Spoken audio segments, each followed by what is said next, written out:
नमस्कार. मी डॉक्टर हिमांगी कडलक आणि तुम्हाला सगळ्यांना माहितीच आहे की आपण सिरीज ऑन वुमेन एंटरप्रेन्योर्स सुरू केलेला आहे. त्याच दरम्यान आत्तापर्यंत आपल्या 17 महिलांचे ज्या बिझनेसमध्ये आहेत त्या महिलांची इंटरव्ह्यू झालेले आहेत. आता एक नवीन महिला घेऊन आलेली आहे ज्यांचं नाव आहे ॲडव्होकेट संध्या सावंत आणि त्या ज्या आहेत त्या एक युनिक महिला आहेत कारण की 30 वर्षापासून त्यांचा हा ॲडव्होकेटचा प्रवास आहे. आणि मी जास्त वेळ न घेता त्यांना डायरेक्ट त्यांच्यावर चर्चेला आपण सुरुवात करूया. सर्वप्रथम नमस्कार मॅडम. नमस्कार आणि वेलकम माझ्या यूट्यूब चॅनलच्या इंटरव्ह्यूमध्ये. आणि मला खूप आनंद होत आहे की एक युनिक महिला माझ्या यूट्यूब चॅनलच्या इंटरव्ह्यूमध्ये येत आहे.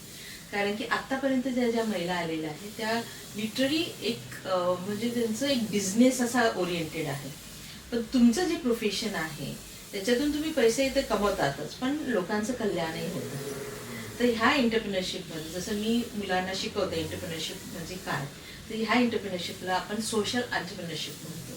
बरोबर. ज्याच्यामध्ये लोकांचं कल्याण होतं. हो. आणि त्यामुळे मला खूप आनंद होत आहे की तुम्ही पैसे पण कमवतच आहेत पण लोकांचंही त्याच्यातून भलं होत आहे. सर्वप्रथम मला हे आवडेल तुमच्याबद्दल जाणून घ्यायला आणि तुमच्या असोसिएटबद्दल जाणून घ्यायला. नमस्कार, मी ॲडव्होकेट संध्या सावंत. मागील 30 वर्षापासून वकिली या क्षेत्रामध्ये प्रॅक्टिस करते. माझा विभाग जो आहे तो ऐरोली नवी मुंबई आणि मी प्रॅक्टिस करते ठाणा कोर्ट, CBD बेलापूर कोर्ट आणि कोऑपरेटिव्ह कोर्ट आणि सिटी सिव्हिल कोर्ट असे सिव्हिल आणि क्रिमिनल. त्याचबरोबर कोऑपरेटिव्ह काही केसेस आहेत, मोटर ॲक्सिडेंटच्या काही केसेस आहेत, फॅमिली मॅटर्स आहेत.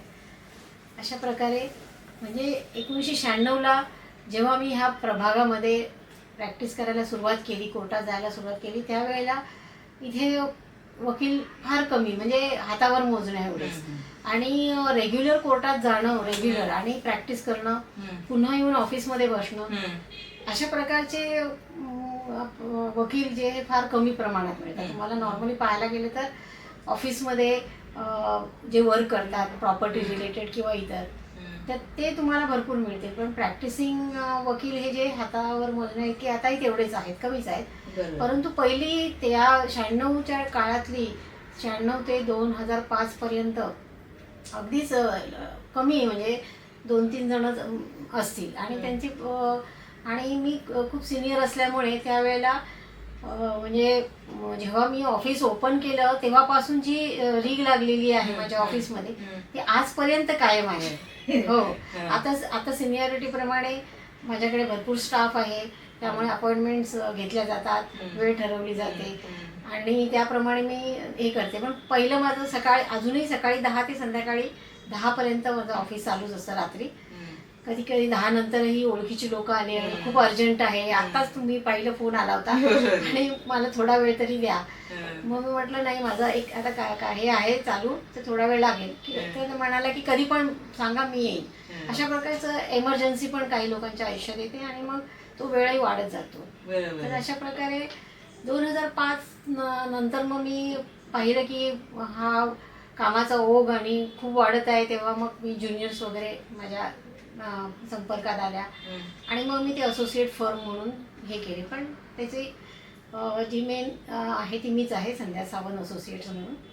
आणि तो जो हे केलेलं आहे ते वाढतच चाललं आहे दिवसेंदिवस आणि चांगला रिस्पॉन्स पण ह्या एरियामध्ये चांगला आहे कारण आमचं बालपण पण इकडेच गेलेलं आहे. अच्छा, तुमचं मूळ गाव म्हणजे हेच इकडेच होतो. म्हणजे जन्म जरी माझा बेळगावला झाला असला म्हणजे तिथे वडील मिलिटरीमध्ये होते तरी त्यानंतरचं जे माझं शिक्षण अगदी लहानपणापासूनचं जे शिक्षण, त्याच्यानंतर कॉलेज म्हणा, लॉ म्हणा, हे सगळं इथे झालेलं आहे. म्हणजे माहेर पण इथे जवळच आहे आणि सासर पण इथेच आहे. त्यामुळे मला जास्ती लोक तशी म्हणजे सर्व एरिया म्हणजे आमच्या ऐरोलीमध्ये सर्वच लोक ओळखतात अशा प्रकारे. त्यामुळे एक जवळीक असते, आपलेपणा असतो. आणि ते सर्वात प्रथम काही वेळ लोक माझ्याचकडे येतात, काही वेळेला दोन्ही पार्टीचे लोक येतात, परंतु मला तसं सांगावं लागतं की मी ऑलरेडी ही केस घेतल्यामुळे तुमची घेऊ शकत नाही. तेही समजून जातात कारण हे प्रोफेशनल एथिक्स आहे. तर इकडच्या लोकांचा रिस्पॉन्स चांगला आहे. बरं.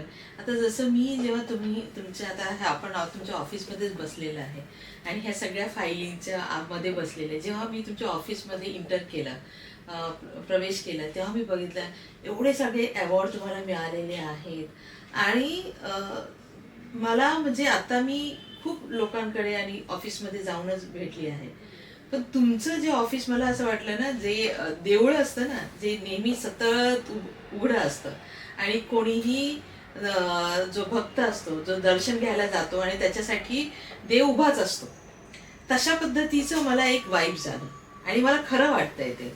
कारण की जसं तुम्ही एक एक केस माझ्या बरोबर आता असं आपण थोडंसंच बोललो, खूप जास्तही नाही बोललो, पण जसं तुम्ही काल बोललात म्हणजे सांगितलं की 12 वाजताही आले आणि 12 वाजताही ते खूप एवढे मोठे तिकडचे पण व्यक्ती, अपोजिट व्यक्ती आणि सगळेच लोक आलेले, प्रेमाची केस होती ती, तर 12 वाजेपर्यंत पण तुमचं ऑफिस चालू असतं. म्हणजे लोकांच्या ग्रीव्हन्सलेसला म्हणजे लोकांच्या नीडला तुम्ही उभे राहतात, तत्पर राहतात आणि म्हणून तुमचं नाव हे खूप असेल.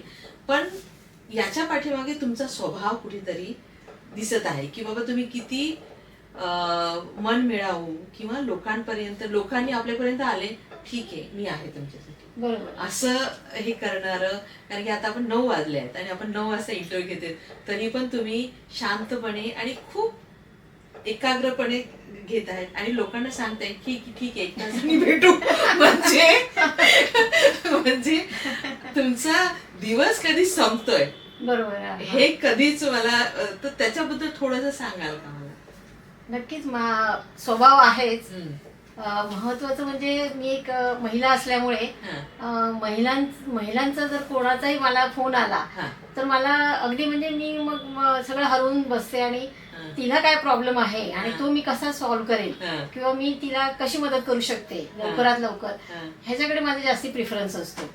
माझा मुलगा पण वकील आहे, बहीण वकील आहे, पुतणी वकील आहे, ते सगळेजण आहेत.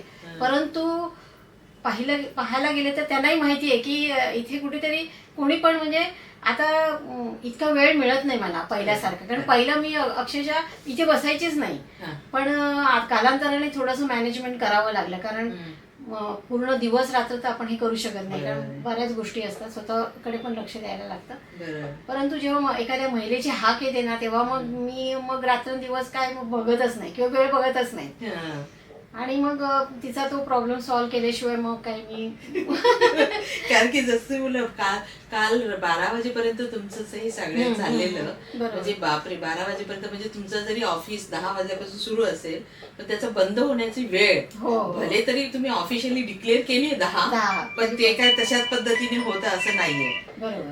तर आणि ही जे असोसिएट तुम्ही जेव्हा सुरू केली त्याच्या पाठीमागचं कारण काय होतं आणि काय इन्स्पिरेशन असेल की बाबा तुम्ही हे सुरू केलं?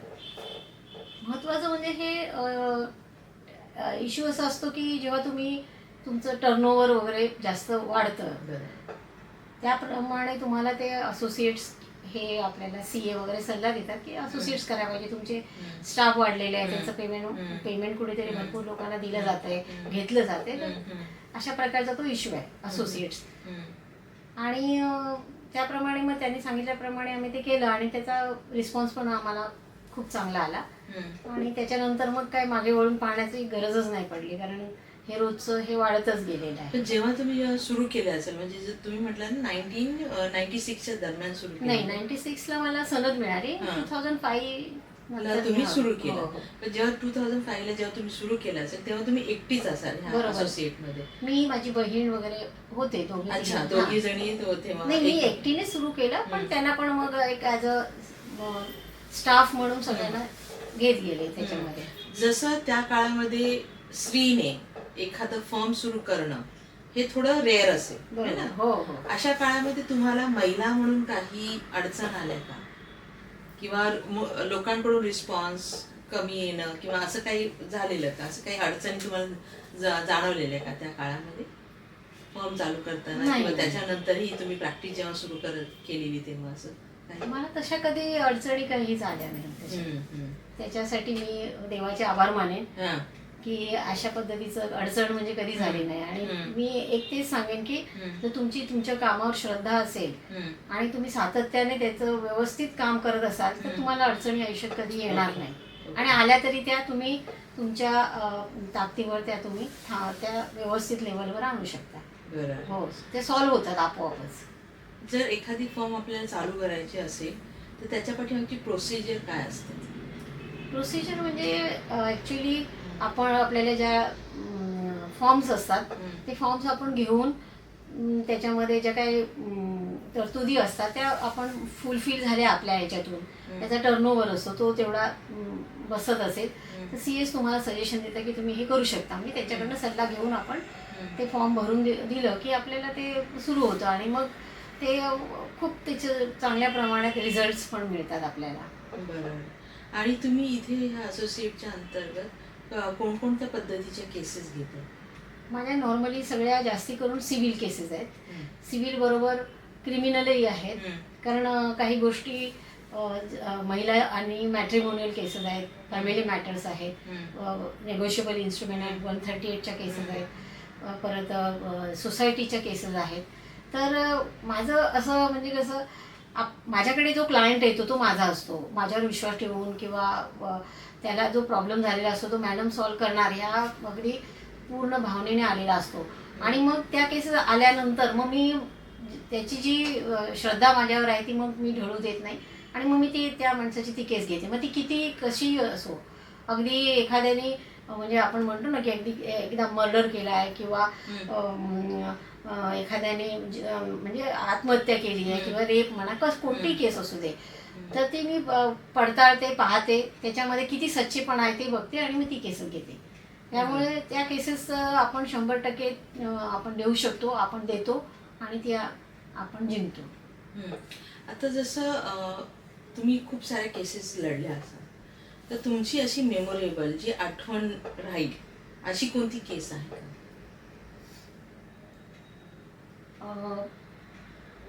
अगदी जुनी केस बघायला गेली तर 2007 साली आमच्या एका देवस्थानाची केस होती माझ्याकडे आणि शिडकोनी ते देऊळ तोडायला आले होते.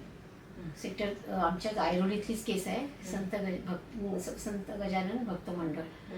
तर ती मला अशी ओळखीतून दोघा तिघांनी त्यांना सांगितलं आणि ते आले की असं शिडकोनी नोटीस पाठवली ते आपल्याला आपलं देऊळ तो हे करणार आहेत, डिमॉलिशनची नोटीस आहे. मग ताबडतोब आम्ही तो सगळा केस बनवला वगैरे, कोर्टात दाखल केला, आम्ही स्टे घेतला आणि कालांतराने नंतर मग आम्ही खूप बरेच वर्षी ती केस चालली आणि शेवटी ती केस माझ्या बाजूने, आमच्या देवाच्या बाजूने लागली.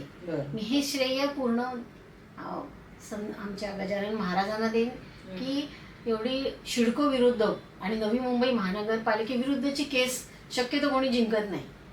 हां, परंतु ती केस महाराजांनी आम्हाला जिंकून दिली, ते श्रेय महाराजांना देईन आणि ती माझ्या अगदी हृदयामध्ये साठवलेली आहे. अजूनही आमचे एक दक्षिणमुख हनुमान मंदिराचे केसेस आहेत, अशा भरपूर केसेस आहेत, पण ती केस खरोखर खूप वर्षापासूनची चाललेली आहे. तशा फॅमिली मॅटर्स भरपूर आहेत. त्याच्या फॅमिली मॅटर्समध्ये पण नवरा बायकोचं डिस्प्यूट होतं. तो जो पुरुष होता तो माझ्याकडे होता आणि जी स्त्री होती ती दुसरे वकील होते, म्हणजे तिचाच भाऊ होता, परंतु ते इतके त्रास देत होते आणि ती डॉक्टर होती आणि हा इंजिनियर. आणि दोघांचं आम्ही खूप समेट करवण्याचा प्रयत्न केला, परंतु ती त्याच्या भावाचं ऐकत असल्या कारणाने आणि ती स्वतःचं डोकं वापरत नसल्या कारणाने ती मॅटर खूप चालली. अगदी पहिली बँड्रा कोर्टात चालली. बँड्रा कोर्टात तिने घटस्फोटाची केस केली होती आणि आम्हाला ती मान्य नव्हती. आम्ही म्हणत होतो घटस्फोट घेऊ नका म्हणून, तरी सुद्धा तिचं म्हणणं नाही मला पाहिजे. मग तिची ती केस रद्द झाली. मग ती परत हायकोर्टात गेली, हायकोर्टात रद्द झाली, सुप्रीम कोर्टातही रद्द झाली आणि सुप्रीम कोर्टाने उलट हायकोर्टाने त्याच्यामध्ये असं हे केलंय की टॉर्चर ह्या ग्राउंडवर तिने ही केस केलेली आहे तो टॉर्चर हा मुलाला झालेला आहे, रिस्पॉन्डंटला झालेला आहे, तिला झालेलाच नाही आहे, त्यामुळे ही केस रद्द करण्यात येते. आणि सुप्रीम कोर्टाने त्याच्यामध्ये तो तिथे फार अरेरावीपणा केला आणि त्रास दिला. तेव्हा आम्ही कॉम्पेन्सेशन मागितलं कोर्टाकडे की आम्हाला एवढा त्रास होतोय. तेव्हा पण ती केस त्यांची रद्द झाली आणि सुप्रीम कोर्टाने 5 लाख रुपये त्याला कॉम्पेन्सेशन द्यायला लावले आम्हाला. तर अच्छा. ही माझी मेमोरेबल केस आहे की अशा प्रकारे जर एखाद्या स्त्रीने, नॉर्मली मी स्त्रियांच्या बाजूने केसेस लढणारी आहे, बरोबर. परंतु काही असे अपवादात्मक केसेस असतात जिथे पुरुषांची बाजू घेऊन लढावं लागतं आणि त्या पुरुषाला तिथे न्याय मिळालेला आहे. त्याच्यावर खरोखर अन्याय झालेले बरीच उदाहरणं त्याच्यामध्ये केसमध्ये होती. ती सुप्रीम कोर्टाने स्वीकारली आणि त्या पुरुषाला त्या बाईकडून 5 लाख रुपये कॉम्पेन्सेशन दिलं. ही एक मेमोरेबल केस आहे. अच्छा. असे काही केसेस आहेत का किंवा एखादी अशी केस आहे का जी तुम्ही खूप खूप प्रयत्न करूनही ती जिंकताच आली नाही आणि त्याला काही कारण होते, असं काही आहे का? असं नाही, नॉर्मली मी काही वेळेला सिलेक्टेड केसेस घेते जिथे असं मला कुठेतरी वाटतं की नाही, हे केस याच्यामध्ये तुमची केस बरोबर नाही आहे. केस बरोबर नसणं हे आम्ही तसं नाही म्हणत. आम्ही काय म्हणतो, तुमच्याकडे पुरावेच नाहीये. अच्छा. Okay okay. आणि ही तुम्ही केस करूच नका आणि ती मलाही करायला भाग पाडू नका, कारण पैसा हा माझ्यासाठी महत्वाचा नाहीये. मला ती केस महत्वाची आहे, माझं नाव महत्वाचं आहे. मी तिथे कोर्टात उभी राहून ही केस कोर्टाकडून मला ऐकायला नाही मिळालं पाहिजे की तुम्ही हरलात म्हणून. अशा प्रकारचं म्हणजे मी तेव्हाच त्या पक्षकाराला पण सांगते की केसेस भरपूर तुम्ही करून खूप अगदी हे केलं तर तुमची केसेस जर वीक असेल तर तुम्ही जिंकणारच नाही. तर हे पुरावे महत्वाचे असतात. हे पुरावे तुमच्याकडे नाही आहे, त्यामुळे तुम्ही केसेस करू नका, असं मी चांगला सजेशन देते. आणि मग त्यांना कालांतराने पटतं पण ते. कालांतराने ते लोक दुसऱ्या वकिलाकडे जातात आणि ती केस हरतात, तेव्हा त्यांना कळतं की मॅडमने सांगितलेलं खरं आहे. कारण ह्या अशा प्रकारचं सांगणं खूप गरजेचं असतं. काय काय वेळेला काय होतं, छोट्या मोठ्या केसेस शेजाऱ्यांची मारामारी झालेली असते, मित्रांची मारामारी, आणि लगेच केसेस करायला येतात. तेव्हाही त्यांना मी ते समजून सांगते, आता तुम्ही अगदी इरेला पेटला आणि तुम्हाला आता नाही, मी त्याला काही करेन, पण मला त्याला त्याच्यामध्ये कन्व्हिक्शन द्यायचंच आहे. पण कालांतराने 2-3 वर्षानंतर तुम्हाला मग कंटाळा येतो की कोर्टात जाणं हे सोपं नाही काम आहे. कोर्टात जाणं येणं, त्याच्यात वकिलांची फी, कोर्टाची फी, हे सगळं करून ते दमून जातात. आणि नंतर मग म्हणतात, अरे काय एवढं जाऊ दे, आणि मग तुम्ही एकत्र येता. पण आम्ही तुमचं वकीलपत्र घेतलेलं असतं, कोर्टात आम्हाला वकील जज विचारतात याच्यात काय करायचं, याच्यात काय नाही, तर आम्ही ती केस डिसमिस करून टाकतो. आणि मग ती डिसमिस केल्यानंतर फाईन वगैरे पण लागू शकते. तर अशा प्रकारच्या केसेस तुम्ही करू नका. त्यामुळे असा योग नॉर्मली येत नाही. बरोबर. आणि महिलांच्या संदर्भात तुम्ही काय बोलू शकाल?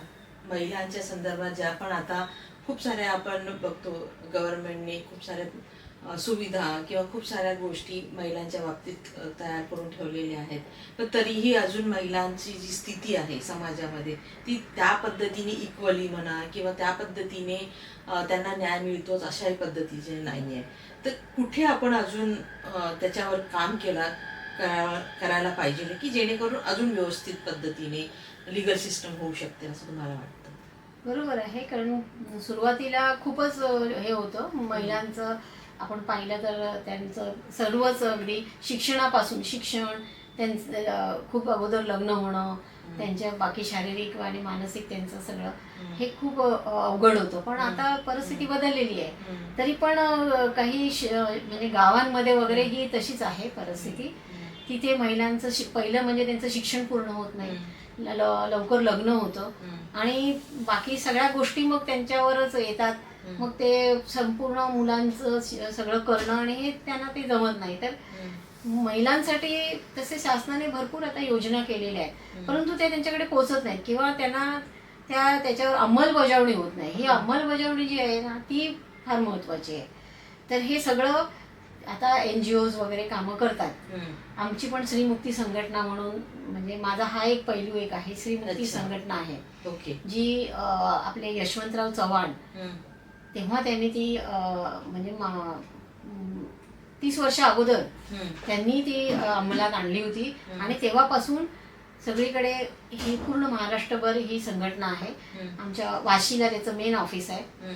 तर मी जेव्हा वकील झाले तेव्हापासून मी त्यांची लिगल पॅनलवर आहे आणि त्यांच्या ज्या काही केसेस असतात त्या सर्व महिलांच्या मी फ्रीमध्ये करून देते. तर तिथे आम्ही बघितलं तर त्यांचे जे कार्य करण्याची पद्धत खूप चांगली आहे. म्हणजे जे कचरा वेचक ज्या महिला आहेत तिथून त्यांना हे करून त्यांचं पुनर्वसन, मुलांचं पुनर्वसन, त्यांना सगळं काढून देणं. अक्षरशः त्यांच्याकडे रेशन कार्ड, आय कार्ड हे काहीच नसतं, पॅन कार्ड काही नसतं, हे सगळं काढून देणं. मेन म्हणजे झोपडपट्टीतले हे सगळे लोक ज्यांना खाण्यापिण्याचंही आहे. तर अशा NGO तयार होणं आणि त्यांनी जास्तीत जास्त या गरीब घटकांना त्यांच्याकडे ते राबवणं स्कीम हे आणि कारण गव्हर्नमेंटच्या स्कीम भरपूर आहेत पण त्या पोहोचत नाही आहे. तर त्या पोहोचून त्याची अंमलबजावणी होणं ते त्याच्यावर जास्ती भर दिला पाहिजे. बरोबर. तसं कोर्टाचंही तसंच आहे. आम्ही आज कोर्टात केस करतो, आमच्याकडे एवढ्या ऑर्डर्स आहेत अगदी ताबा घेण्याचं, रिकव्हरीच्या 20-25 केसेस आहेत ज्याच्यामध्ये ट्रिमेंडस 10-10 लाखाच्या रिकव्हरीज आहेत. परंतु कुठेतरी पळवाट म्हणतो ना तशी पळवाट शोधून हे लोक त्याची अंमलबजावणी करायला हे करतात. ही अंमलबजावणी होणं फार गरजेचं आहे. सर्व शासन त्यांचं काम करतंय, कोर्ट त्यांचं काम करतंय, वकील त्यांचं काम करतंय, परंतु कुठेतरी पळवाटा ज्या आहेत त्या आपण शोधून त्या पळवाटांपासून त्या अंमलबजावणी कशी नीट होईल हे पाहिलं पाहिजे. हा लूप होल आहे आपल्या सिस्टीममध्ये पूर्ण. आता जसं आपण म्हणतो की नेहमीच आपण जेव्हा कोर्टाकडे जाणं म्हणा किंवा काही केसेस चालवणं म्हणा सर्वसामान्य माणसांना शक्य नसतं. बरोबर. आणि सर्वसामान्य माणसांना वकीलही व्यवस्थित मिळत नाहीत आणि फ्री लिगल ॲडवायझरी पण असं मिळत नाही. तर आपण ही जी लिगल सिस्टम आहे, न्याय जी प्रणाली आहे ती अजून लोकल सेंट्रिक कशी होईल, लोकांच्या फ्रेंडली कशी होईल, असं काय करता येईल आपल्याला? हा, त्याच्यासाठी पण गव्हर्नमेंटने खूप चांगलं केलेलं आहे. आता आम्ही बघतोय 2-3 वर्षापासून कोर्टाने म्हणजे सुप्रीम कोर्टाने गाईडलाईन्स दिल्या आहेत की प्रत्येक केस दाखल व्हायच्या अगोदर त्यांना प्री लिटिगेशन म्हणून त्यांच्याकडे पाहायला पाहिजे. समजा तुम्हाला असं वाटलं आताही कुठेतरी डिस्प्यूट आहे भावाभावांमध्ये, बहिणींमध्ये, शेजाऱ्यांमध्ये, प्रॉपर्टी रिलेटेड, तर तुम्ही ती अर्ज कोर्टात डायरेक्ट करू शकता. अच्छा. हां, आणि तिथून तुम्हाला लिगल एड फ्रीमध्ये सगळं मिळतंय. हे आता सुरू झालंय. आणि एक मेडिएशन सेंटर सुरू झाले. अच्छा. हां, जिथे तुमची केस तुम्ही दाखल केलेली आहे परंतु तुम्हाला वाटतं की कुठेतरी सेटलमेंट व्हायला पाहिजे किंवा नाही असं वाटत, माहिती नाही की बाबा मी केस केली, मला एवढं म्हणजे माझी फसवणूक झाली आहे, मला एवढे पैसे मिळालेच पाहिजे. अशा वेळेला प्रत्येक केस ही आता दोघांच्या सह्या घेऊन मेडिएशनला पाठवतात. अच्छा. हां, हे पण अवेअरनेस आज समाजामध्ये व्हायला पाहिजे. म्हणजे कोर्ट म्हणतात कोर्टाची पायरी चढू नये वगैरे, हे असं विधान उगाचच ते जुनं झालेलं आहे. तुमचं काय खरोखर तुम्हाला अन्याय होतोय आणि तुम्ही भरडले जाताय तर तुम्ही कोर्टामध्ये नक्की जाऊ शकता आणि तिथे चांगल्या सोयी केलेल्या आहेत. फ्री लिगल एड आहे, ते चांगले वकील मिळतात आणि मेडिएशन सेंटर आहे तिथे पण वकिलांना खास चांगले सिनियर वकील आता अपॉइंट केलेले आहेत, 15 वर्षाच्या वरचे प्रॅक्टिस झालेले. अच्छा. हां, आणि ते वकील तुम्हाला गायडन्स करतात. दोन्ही पक्षकाराला एक पहिली त्याची बाजू समजून घेतात. म्हणजे त्याला पहिलं बसवणार ज्याने केस केली आहे त्याच्याकडनं, अपोजिट पार्टीला नंतर दोघांना. मग तुम्हाला त्याच्यातले 2-3 मार्ग त्यांना सांगतात, तुम्ही कशा पद्धतीने ही सोडवू शकता, तुम्हाला केस चालवायला किती वर्ष लागणार आणि तेवढ्या वर्षानंतर तुम्हाला काय मिळणार आहे. ते जर आता मिळत असेल तर तुमचं सगळंच एक चांगल्या पद्धतीने तुम्ही ते सोडवू शकता. अशा प्रकारचं प्री लिटिगेशन सेंटर सुरू झाले प्रत्येक कोर्टामध्ये, मेडिएशन सेंटर सुरू झाले, फ्री लिगल एड सुरू झाले. ह्या सगळ्या गोष्टी आहेत आणि ह्या सगळ्याचं आता बऱ्यापैकी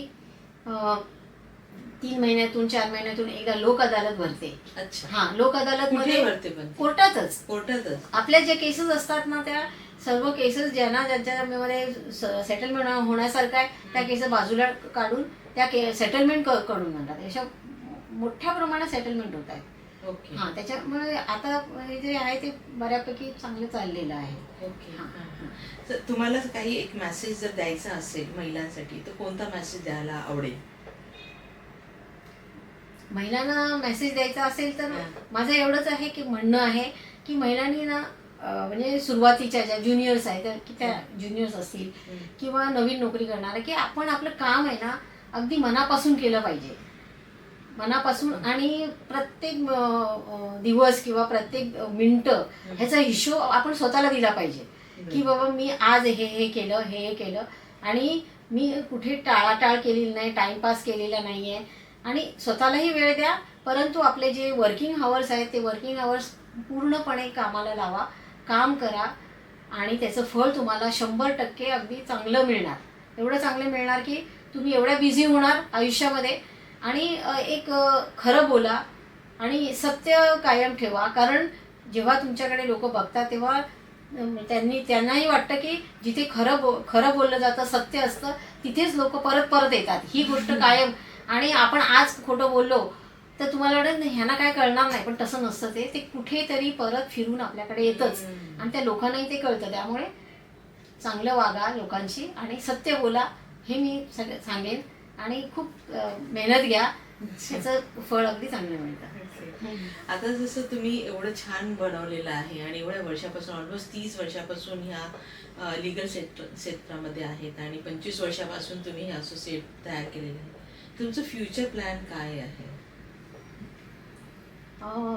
आणखीन एक माझा पैलू आहे, त्याच्यामध्ये मी मागे म्हणजे 2010 म्हणजे तुम्ही विचारलं की तुम्ही तुम्हाला म्हणजे तुमच्या केसेस तुम्ही हरता किंवा तुम्हाला म्हणजे कोणाकडून असं हे आहे का दडपण, तर त्याचं उत्तर एक आहे की ह्या प्रोफेशनमध्ये जेव्हा आपण कामं करत असतो तेव्हा बऱ्याच लोक येतात, मग बरीच कामं घेऊन येतात. मग अशा वेळेला काय होतं की आपल्याला कुठेतरी आपण वकील म्हणून आपण कोर्टात अगदी व्यवस्थित व्यवस्थित असतो आपण, कारण आपला अभ्यास झालेला असतो. परंतु आपण जेव्हा ऑफिसमध्ये बसतो किंवा आपल्या लाईफमध्ये एखाद्यावर संकट आलं तर आपण ते संकट टाळण्यासाठी आपल्याला पोलीस स्टेशनची गरज लागते.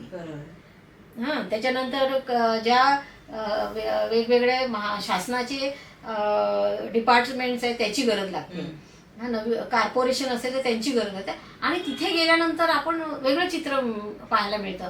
मग तुम्ही कॉर्पोरेटर आहात का, किंवा तुम्ही कुठल्या कोणाच्या तरी थ्रू आलात, असा प्रश्न जेव्हा विचारला जातो तेव्हा मला ते वाईट वाटायचं की अरे मी एवढी नावाजलेली वकील आहे आणि आपल्या प्रोफेशनमध्ये एवढं ती गोष्ट ते अगदी ॲक्सेप्ट करतात, परंतु त्यांना जो राजकीय वर्चस्व किंवा कुठून तरी राजकारणाचं त्यांना हवं असं. त्यामुळे मी आता मागील 2010 पासून थोडंसं राजकारणामध्ये पण मी कार्यरत आहे. ओके. आणि 2010-2020 पासून भारतीय जनता पार्टीशी निगडीत आहे. इकडे ऐरोळीची महिला मोर्चा प्रमुख आहे. मग मी ते राजकारण महत्व का, कारण तिथे जेव्हा मी राजकारणात आले तेव्हा थोडंसं चित्र मला वेगळं जाणवायला लागलं की मग अशा वेळेला जर तुम्ही राजकारणाचं जर तिथे मी अमुक आहे असं बोललात की लगेच मग तिथे ती फायली हल्ल्या जातात.